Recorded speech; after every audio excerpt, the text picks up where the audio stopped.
Light, जिसके जरिए हम किसी भी चीज को देख सकते हैं, बल्कि लाइट ना हो तो हम किसी चीज को नहीं देख सकते। लाइट के बारे में हम काफी कुछ जानते भी हैं और बातें भी करते हैं, और करेंगे क्यों नहीं। आखिर क्लास में लाइट के बारे में पढ़ाया जाता है। लाइट के अलावा भी हमें कई सारी चीजें पढ़ाई जाती है और हम उनके बारे में काफी कुछ जानते हैं, जैसे विद्युत क्षेत्र, विद्युत धारा, विद्युत चुंबकीय क्षेत्र इत्यादि, और कई सारी चीजें जिनमें से कुछ चीजों का नाम मैंने अभी अभी लिया है।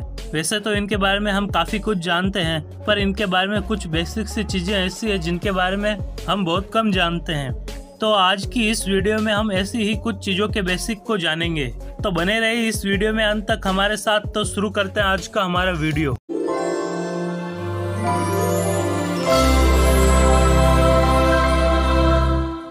तो सबसे पहले हम बात कर लेते हैं विद्युत क्षेत्र के बारे में, क्योंकि विद्युत धारा और विद्युत चुंबकीय क्षेत्र इसी से उत्पन्न होगा।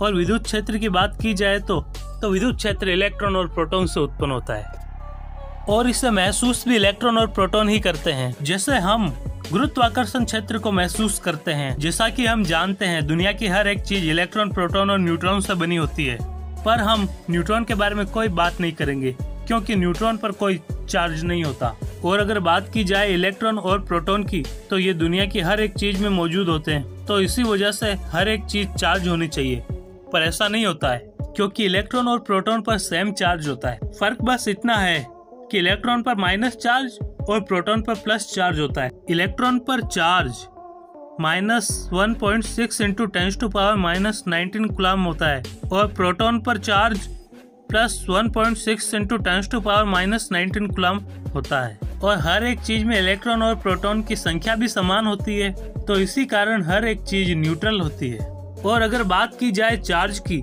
तो किसी भी वस्तु में इलेक्ट्रॉन या प्रोटॉन की संख्या बढ़ जाए तो वो वस्तु चार्ज हो जाती है। अगर कोई वस्तु चार्ज है तो उसे देखकर नहीं बता सकते कि वो वस्तु चार्ज है, उसे महसूस किया जाता है। जैसा कि आपने बचपन में कंघी और कागज के टुकड़ों वाला प्रयोग तो पढ़ा होगा। इस एक्सपेरिमेंट में कंघी को सर पर रगड़कर कागज के टुकड़ों के पास ले जाते हैं, और वो कागज के टुकड़े कंघे से चिपक जाते हैं। और इसमें हमें एक बात पता चलती है कि पृथ्वी का हाई ग्रेविटेशनल फोर्स आवेश यानी चार्जेस के फोर्स के सामने हार गया।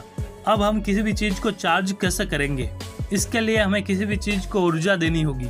ऐसा करने पर दोनों चीजें चार्ज हो जाएगी और सिर्फ इलेक्ट्रॉन ही ट्रांसफर होंगे, प्रोटॉन नहीं। और इलेक्ट्रॉन भी उसी से ट्रांसफर होगा जिसका कार्यफलन कम है। अब ये कार्यफलन क्या है? किसी भी वस्तु को कम से कम ऊर्जा दी जाए जिससे इलेक्ट्रॉनों का ट्रांसफर शुरू हो जाए, इसी को कार्यफलन कहते हैं। ये तो हमने जान लिया, पर अब हम जानते हैं करंट के बारे में।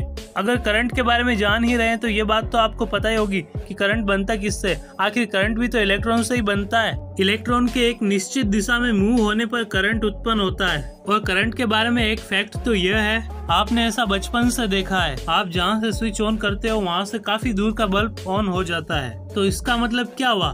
करंट और इलेक्ट्रॉन की स्पीड बहुत तेज है। आपने बिल्कुल सही सुना, करंट और इलेक्ट्रॉन अलग अलग होते हैं। करंट इलेक्ट्रॉन की विपरीत दिशा में चलता है। और वहीं स्पीड की बात की जाए तो आपको लग रहा होगा, हाँ करंट की स्पीड ज्यादा तेज होती है, राइट? रॉन्ग, बिल्कुल नहीं। करंट और इलेक्ट्रॉन की स्पीड बिल्कुल धीरे होती है, पर पूरा तार इलेक्ट्रॉन से भरा होता है। इसी कारण स्विच ऑन करने के साथ लाइट भी ऑन हो जाती है। चलो इसे एक एग्जांपल से समझाता हूँ। पानी भरने के लिए आप जिस पाइप का यूज करते हो, उस पाइप से स्टार्टिंग में पानी भरने से थोड़े टाइम बाद ही उस पाइप के दूसरी तरफ से पानी आना शुरू होता है। पानी आने के बाद अगर नल को ऑफ करके कुछ देर बाद ऑन करेंगे तो पानी आने में ज्यादा टाइम नहीं लगता। और करंट भी इसी तरह होता है। और इतना ही नहीं, चलो आप बताओ, तारों में चल रहे इलेक्ट्रॉनों का क्या होता है? क्या वो खत्म हो जाते हैं? अगर आपका जवाब है हाँ, तो आप बिल्कुल गलत हैं। इलेक्ट्रॉन कभी खत्म नहीं होते, बल्कि वही इलेक्ट्रॉन बार बार घूमकर आते हैं। और जिस तार में करंट फ्लो होता है उस तार को धारावाही तार कहते हैं, और धारावाही तार के चारों ओर एक चुंबकीय क्षेत्र बन जाता है। और ये बात ओरस्टेड एक्सपेरिमेंट में पता चली। ओरस्टेड एक्सपेरिमेंट में एक धारावाही तार के पास कंपास सुई पड़ी थी जिसमें विक्षेप उत्पन्न हुआ, और बंद करने पर नॉर्मल। इस एक्सपेरिमेंट में ये पता चलता है कि धारावाही तार के चारों ओर एक चुंबकीय क्षेत्र उत्पन्न होता है। इसका मतलब इलेक्ट्रॉन मूव हो रहे हैं एक पर्टिकुलर दिशा में, तो वो मैग्नेटिक फील्ड जनरेट करता है। इलेक्ट्रॉन से मैग्नेटिक फील्ड तो बनता है, पर क्या ऐसा हो सकता है कि हम चुंबक से इलेक्ट्रिसिटी जनरेट करें? आपको सुनने में बहुत ही अजीब लग रहा होगा, पर यह सच है। चुंबक से इलेक्ट्रिसिटी जनरेट होती है। तो चलो जानते हैं कैसे। अगर हम एक चुंबक ले और एक निश्चित स्थान पर चुंबकीय क्षेत्र में परिवर्तन करें तो वहाँ विद्युत निर्माण होगा। यह तो एक तरीका है।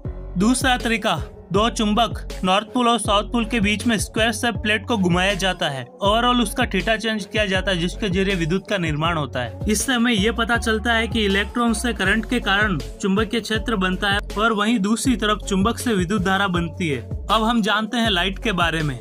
लाइट ही है जिसके जरिए हम किसी भी वस्तु को देख सकते हैं। बिना लाइट हर तरफ अंधेरा छा जाता है। हम लाइट से ही किसी भी चीज को देख सकते हैं। हम लाइट से तो किसी भी चीज को देख सकते हैं, पर लाइट को कभी नहीं देख सकते, है ना मजेदार। ये तो सबको पता होगा कि लाइट 7 कलर से मिलकर बनती है और 7 कलर के मिले रहने को ही व्हाइट लाइट कहते हैं। लाइट के जरिए हम किसी भी वस्तु को इसलिए देख सकते हैं क्योंकि लाइट की तरंग दैर्घ्य यानी वेवलेंथ 3600 से 7800 एंगस्ट्रॉम तक होती है। इसलिए हम दृश्य प्रकाश यानी विजुअल लाइट से चीजों को देख सकते हैं। और अगर इनमें से थोड़ा सा भी 3600 से कम और 7800 से ज्यादा हो जाता तो हमें हमेशा अंधेरे में रहना पड़ता। यह तो हर कोई जानता है कि लाइट से हम किसी भी चीज को देख सकते हैं, पर लाइट और लाइट मिलती है तो वहाँ अंधेरा हो जाता है और चमक भी होती है। अब आपको ये बात तो पता होगी, प्रकाश कण भी है और तरंग भी।